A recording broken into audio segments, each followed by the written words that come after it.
Hi there, welcome back to Story Time with Debra Irene. Thanks for being here. I haven't told a story for quite some time. You know, life started happening again in terms of going back to the office, and I've been busy. I also, when I decide to tell a story, I try to think of something relevant to what's going on at the moment. And so, two things made me think of this story to read to you today. One is the time of year, August, when my middle son was born. And then also, with everything that's going on in the world, I don't know about you, but for me, some days I just want to shut the world out. And I want to still believe that there's hope for the world and still have faith.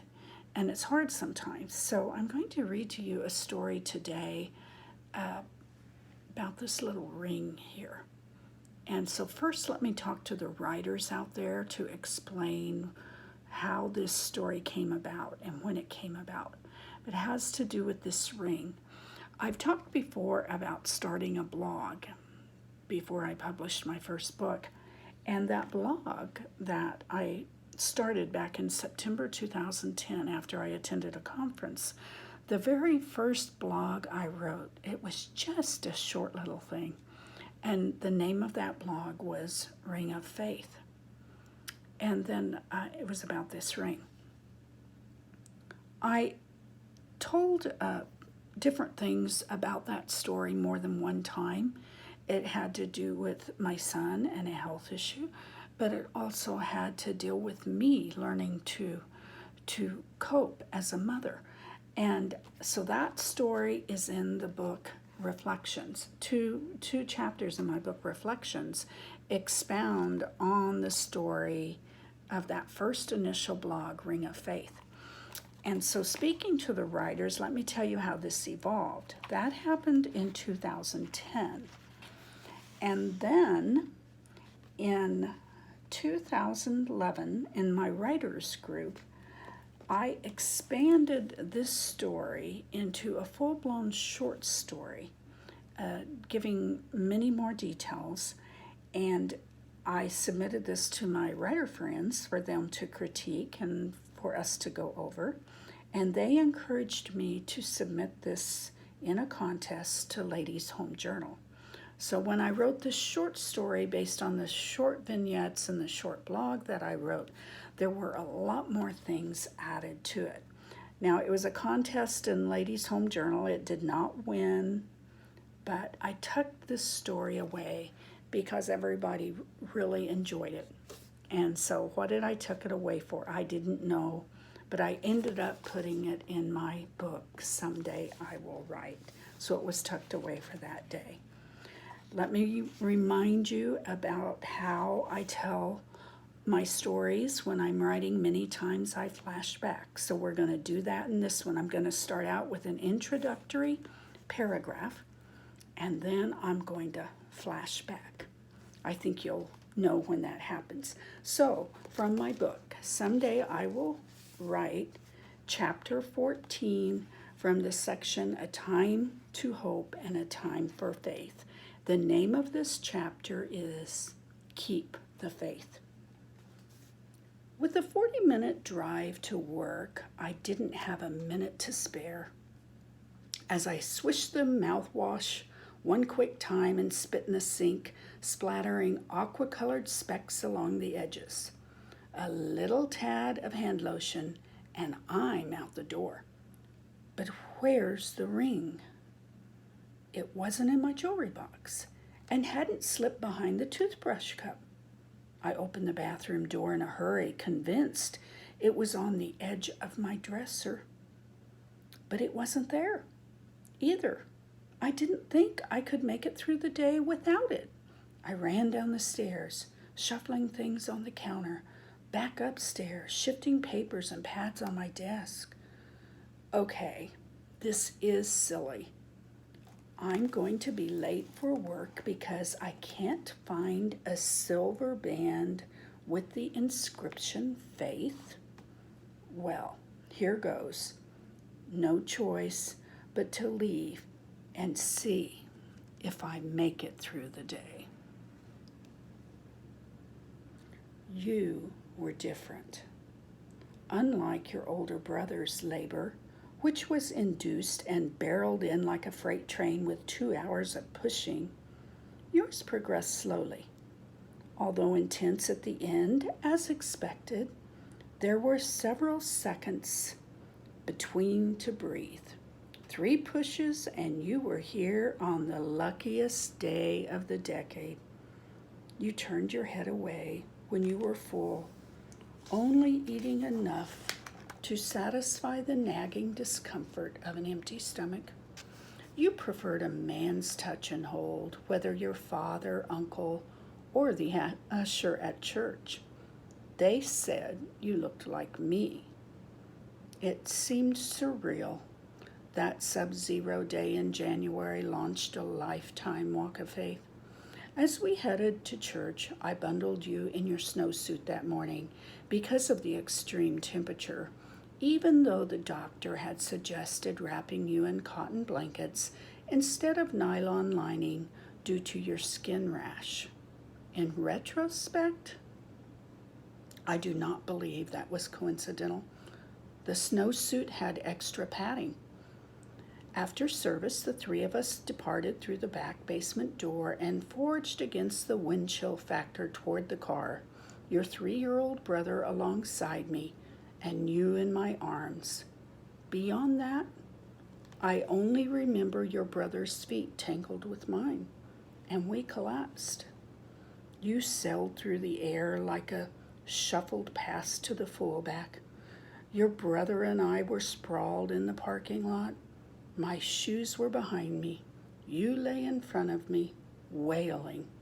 I thought, oh God, let him be okay. But how can he be? I fumbled my 4-month-old baby. Next thing I knew, Gilbert slung the diaper bag on his shoulders, and I recall Patty telling someone it was bad as they helped the 3 of us back into church.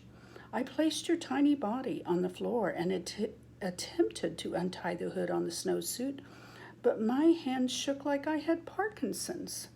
I could only bury my face in them as they filled with tears. I feared the worst as Patty untied the hood and you bellowed. A small crowd gathered around us, and our pastor stopped and prayed. We saw nothing, no blood, swelling, or discoloration. Sandy drove us to the emergency room. The examination showed no signs of trauma, and a bottle cured the wailing. I sought out 2 other opinions the following week. I didn't believe you could possibly be injury-free, but nothing was wrong. I needed faith for you and faith for me to live with the consequences of that fall, whatever they might be. There were no consequences. You walked early and had your own agenda. You donned a backpack while still in diapers to walk with your brother to the bus stop. You cried when you weren't allowed to climb the steep steps and find a seat. We walked home, but you never gave up hope. The next morning you tried again and again and again, until one day your dream was a reality. You became a mentor at the age of 2 when your younger brother was born. I didn't need to understand the world the 2 of you created in front of the window where you played for hours. A few years later, he rode on the back of your bike as you pedaled up and down our dead-end street. A silly mistake on an ordinary day of life left a thumbtack lodged in your esophagus, requiring surgery over a 4th of July holiday. We rode in an ambulance, unaware at the time of the life-threatening situation. The thumbtack is still preserved in your case containing Christmas ornaments, a letter jacket, trophies, awards, and pictures. Yet another moment of faith. You cried when you were the last one picked for the daily Sandlot baseball game, a game comprised of neighborhood boys, all older like your brother. I remember when those crocodile tears turned into a moment of joy as you ran into the house and announced to me, I caught the ball. You were not about to let the green tennis ball squished firmly in the webbing of the glove roll out. You refused to play organized t-ball after that.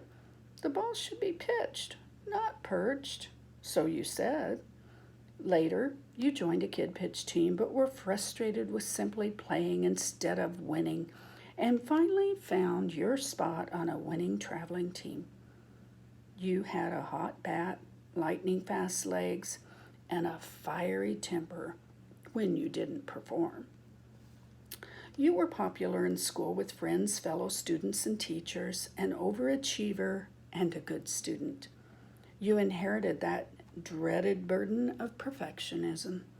By that time, everyone wanted you on their team. You started weightlifting in middle school. You were lean, strong, and small. The gym teacher called you a freak of nature because of your unnatural ability. Your high school weightlifting records still stand. I learned the meaning of six-pack during those years.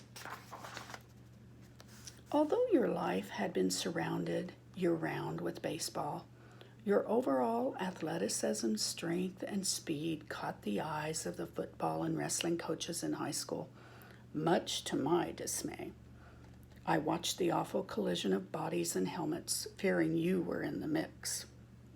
One by one, they stood up like pit bulls unpiling from a brawl. One remained on the ground, lifeless. I scanned frantically through the bench looking for your number, but unable to find it. I walked down to the sidelines as a round of applause erupted for the revived player. I saw the back of the jersey, number 9. It was you. You insisted that you would return to the game, although you couldn't remember your locker combination or even one of 3 numbers the trainer repeated to you 5 minutes earlier. I was furious when the doctor cleared you for play a week later. His faith was stronger than mine. Even though you had limited experience in wrestling, you lettered your freshman year and contributed on a state championship team. The sport took its toll on your left knee and jeopardized your senior year baseball season. You and your coach opted for surgery 2 weeks before that final season was to begin, as you avoided conversations with college baseball coaches. I waited alone in the surgical ward on a rainy Friday night. The surgery was not supposed to take that long. The doctor finally emerged, shaking his head. He sighed. It was much worse than expected. At least it's not cancer. But I've never seen that much infection and funny-looking tissue. He might not play this year. But you were determined. You devoted yourself to daily therapy and continued to be a senior leader while you recovered. I occupied my mind by working on the baseball yearbook and believed you would play. And you did the last 4 weeks. Your senior picture took my breath away. You no longer favored me. Thick black hair, striking eyebrows, and that square jaw. You were your father's son. You chose a college path different from what I had hoped for you. I purchased a sweater I called my faith sweater and hoped you would wear the colors of the Blue Jays and play for that coach in Chicago. You had peace with your decision, and eventually I found peace with it as well. I accepted the tattoo between your shoulder blades, especially when I realized Tenga Fe means have faith in Spanish. And I considered it meaningful when you returned home after your first successful year of higher education with a husky puppy you had named Faith. A few days later, you escorted me to a Mother's Day dance. You doubled over in pain at one point, head between your knees, but assured me, I'm okay. It goes away. Well, a week later, it wouldn't go away. I took you to yet another emergency room on another memorable Friday. What could cause this type of pain? First, they thought it was intussusception, then a colon polyp, then a benign blockage. Your father, grandmother, aunt, and uncle waited with me this time. The surgeon emerged 3 hours later and led us into a private room. It was another surreal moment, and the reality of what he said did not penetrate into my understanding until he mentioned chemo. I interrupted. What? Yes, it's cancer. We removed a malignant tumor the size of a baseball from your son's colon. He used the same words the other doctor had used describing the knee surgery. Funny looking. Oh, I released a groan from deep within my belly as your grandmother clutched my hand. Those big crocodile tears that once flowed down your cheeks welled in your aunt's wide blue eyes. Your father stared straight ahead without saying a word. How can this be? What do we do? What do we tell you? What is going to happen to my 19-year-old son? A month later, after detailed analysis of the tumor, several consultations, trips to see specialists, and one final opinion for treatment at a premier cancer center in another state, we settled at home for the remainder of the summer. You acted as though you had recovered from an appendectomy and resumed your fun-filled summer. There would not be any chemo, only monitoring through scans. I wiped away a few more tears as you stood alongside your lifelong friend at his wedding.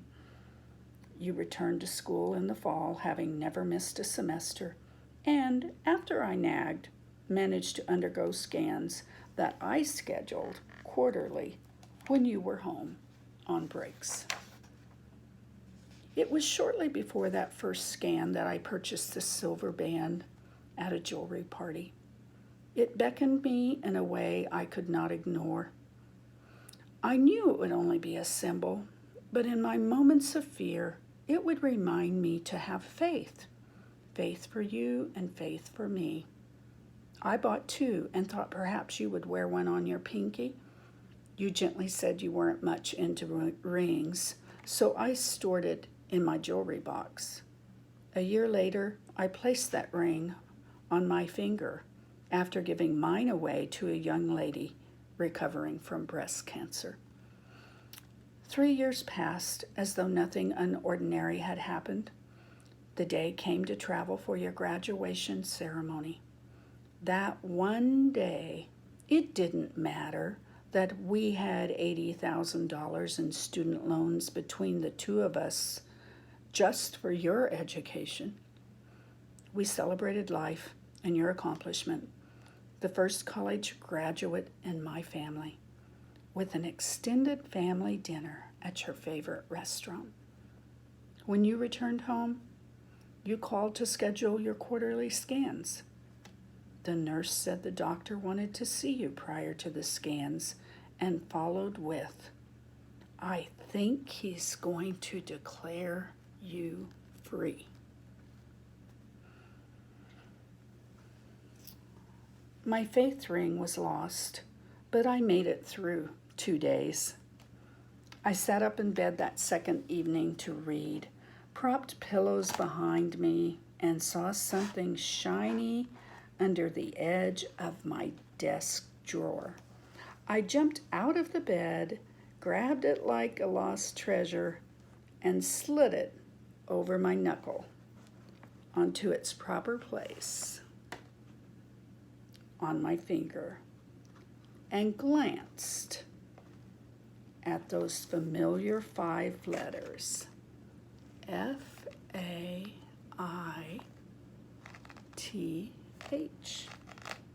Then it struck me. Faith was never lost. Okay, that was a mom story. I have to tell you, this ring has been a symbol for me for 13 years now. There was something about this ring that was very, very special, and I knew it. And from a mom's standpoint, I was not the one that had the cancer. You know, I always felt like my worst fear and nightmare would be to lose a child. And some people have had to go through that. And I didn't have to go through that. But I did learn that when he was trying to go about his life, I had to go about mine, and I didn't know how I was going to be able to. I thought I was going to be in fear of this returning the rest of my life. And somehow this symbol of faith helped me to not be afraid, no matter what happened. I could look at that and remember, okay, I've shelved that worry. I can't do anything about it. And so if you have fear today or worry, I would just encourage you to reach out and find hope and find faith. Maybe you can read more stories like this. And I thank you for joining me today for story time. Again, I read from my book, Someday I Will Write. And I hope to not wait so long to come to you again with one of my stories. It's Debra, Irene. Thank you.